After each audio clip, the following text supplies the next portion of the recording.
किसानों के घर में भी दो दो 4 मन 10 मन 20 मन है तो कहने का मतलब है धान उपजा होगा।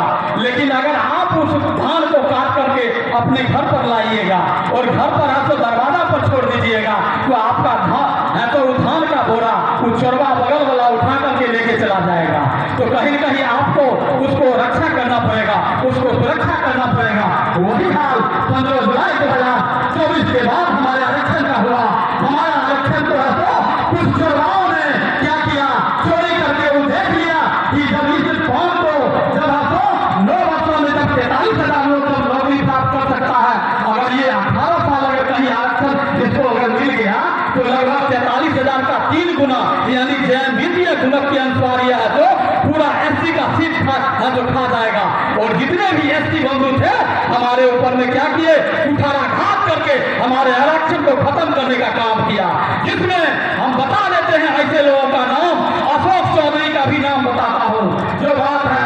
इसके बाद है चिराग पासवान, हमारा 1 नंबर दुश्मन आदमी है, ये भी हमारा आरक्षण का दुश्मन है।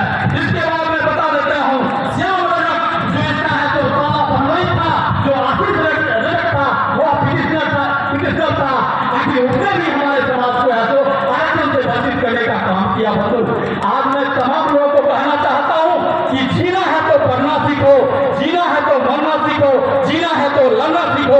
शिक्षा वो शेरनी का दूध है, जो जितना पिएगा वो उतना लहरेगा।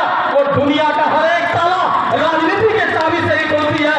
इस जात के पास में राजनीति का चाबी नहीं है, वो मौत का चाबी आपको खोलना पड़ेगा। और यहाँ पर बैठे हुए जितने भी लोग हैं उन तमाम लोगों को यह चीज देखिए, जिनके पास में ऐसा आईक्यू है, जिनके हाथों अगर वो मौत का चाबी लग जाएगा तो इस समाज का परिवर्तन हो जाएगा। आप देखे होंगे महाभारत का युद्ध, अंगराज कर्ण ने क्या किया, अपने प्राणों की आहुति देकर के क्या किया, धर्म की स्थापना किया और धर्म की स्थापना किया। आज कहीं कहीं हमारे कौन योद्धाओं को घर से निकलना होगा और निकलकर अपने आरक्षण की रक्षा करने के लिए कहीं कहीं काम करना होगा। आज मैं देख रहा हूं कि समाज में भी बहुत सारे झूठ हो चुके हैं, लेकिन उस पर आपको नहीं जाना है। मैं देखता हूं कि एक काला नाग इस पूरे बिहार को बर्बाद करने का काम कर रहा है। उस ब्लैक कोबरा से आपको बचना होगा।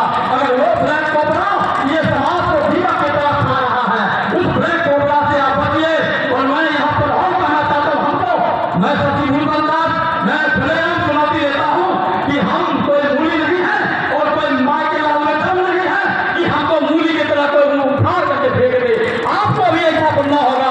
आपको आरक्षण के लिए कहीं कहीं आपको आरक्षण के लिए घर से सड़क से लेकर सदन तक निकलना होगा, तब होगा। मैं अंत में राजीव बाबू में कहना चाहता हूँ, इस भरी सभा में मैं यही कहना चाहता हूँ कि केंद्र की जो सरकार है और प्रदेश की जो सरकार है, मैं उनसे भी दरख्वास्त करना चाहता हूँ कि अरे भाई आजादी के 75 साल बीत गए हैं, लेकिन आपने धान को सिर्फ आओ चिढ़ाने का काम किया और चिढ़ा